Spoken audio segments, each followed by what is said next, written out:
पुराणों के अनुसार जैष्ठ कृष्ण चतुर्थी का व्रत कथा दयादेव नामक ब्राह्मण की कथा। पार्वती जी ने पूछा कि हे पुत्र, ज्येष्ठ मास की गणेश चतुर्थी को किस प्रकार पूजन करना चाहिए।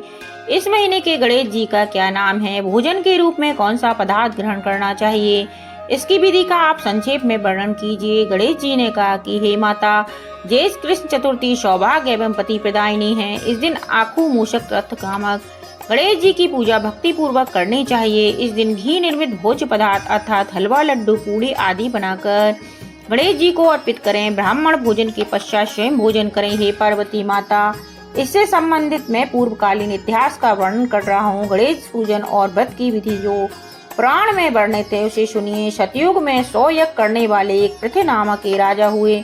उनके राज अंतर्गत दयादेव नामक एक ब्राह्मण रहते थे। वेदों में निष्ठान उनके 4 पुत्र थे।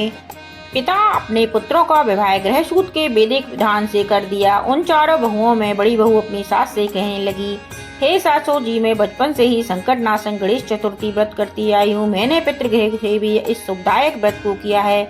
अतः हे कल्याणी, आप मुझे यहाँ व्रतनुष्ठान करने की अनुमति प्रदान करें। पुत्रवधू की बात सुनकर उसके ससुर ने कहा, हे बहू, तुम सभी बहुओं में श्रेष्ठ और बड़ी हो। तुम्हें किस प्रकार का कष्ट नहीं है और ना ही तुम भिक्षुणी हो। ऐसी स्थिति में तुम व्रत क्यों करना चाहती हो। हे सौभाग्यवती, अभी तुम्हारा समय उपभोग करने का है। ये गणेश जी कौन है, फिर तुम्हें क्या करना है। कुछ समय के पश्चात बड़ी बहू गर्भिणी हो गई। 10 मास के बाद उसने सुंदर बालक को प्रसव किया।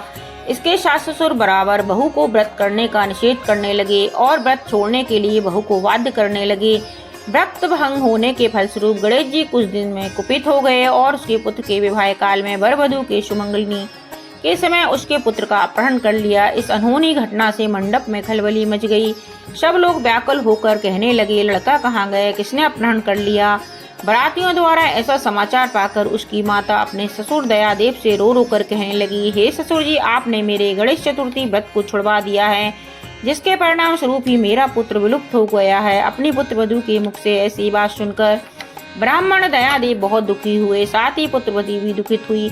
पति के लिए दुखित पुत्रवधू प्रति मास संकट नाशन गणेश चतुर्थी का व्रत करने लगी। एक समय की बात है कि वैद्यज्ञ और दुर्बल ब्राह्मण भिक्षाटन के लिए इस मधुर भाषणी के घर आया। ब्राह्मण ने कहा, हे बेटी, मुझे भिक्षा स्वरूप इतना भोजन दो कि मेरी सुधा शांत हो जाए। उस ब्राह्मण की बात सुनकर उस धर्मपरायण कन्या ने उस ब्राह्मण का विधिवत पूजन किया। भक्ति पूर्वक भोजन कराने के बाद उसने ब्राह्मण को वस्त्र आदि दिए। कन्या की सेवा से संतुष्ट होकर ब्राह्मण कहने लगे, हे कल्याणी, हम तुम पर प्रसन्न हैं। तुम अपनी इच्छा के अनुकूल मुझसे वरदान प्राप्त कर लो। मैं ब्राह्मण वेशधारी गणेश हूँ। मैं तुम्हारी प्रीति के कारण आया हूँ। ब्राह्मण की बात सुनकर कन्या हाथ जोड़कर निवेदन करने लगी, हे विघ्नेश्वर, यदि आप प्रसन्न हैं तो मुझे मेरे पति के दर्शन करा दीजिए। कन्या की बात सुनकर गणेश जी ने उससे कहा कि हे सुंदर विचार वाली, जो तुम चाहती हो वही होगा। तुम्हारा पति शीघ्र ही आवेगा। कन्या को इस प्रकार का वरदान देकर गणेश जी वहीं अंतर्निहित हो गए। उसी समय की बात है कि सोम शर्मा नामक ब्राह्मण एक वन में से उस द्विज बालक को नगर में ले आए। अपने पुत्र को देखकर दयादेव नामक ब्राह्मण बहुत प्रसन्न हुए। बालक की माता के हर्ष की तो सीमा ही ना रही।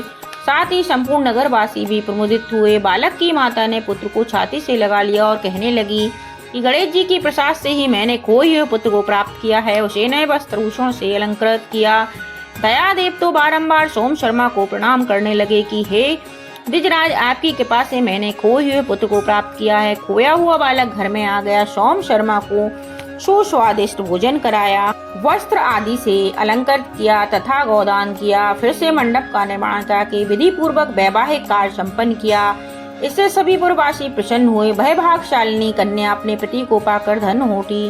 ज्येष्ठ मास के कृष्ण पक्ष की चतुर्थी मनुष्यों के मनोरथों को पूर्ण करती है। इस दिन नर नारियों को एक दंत गणेश की पूजा करनी चाहिए। हे देवी, पूर्व कथित रीति से भक्ति पूर्वक जो व्यक्ति इस व्रत एवं पूजन को करेंगे, उनकी संपूर्ण इच्छाएं पूरी होगी। श्री कृष्ण जी कहते हैं, राजन युधिष्ठिर, भगवान गणेश जी के व्रत का ऐसा ही महात्म्य है। हे महाराज, अपने शत्रुओं के विनाशार्थ आप भी इस व्रत को अवश्य कीजिए। बोलो गणेश एकदंत महाराज।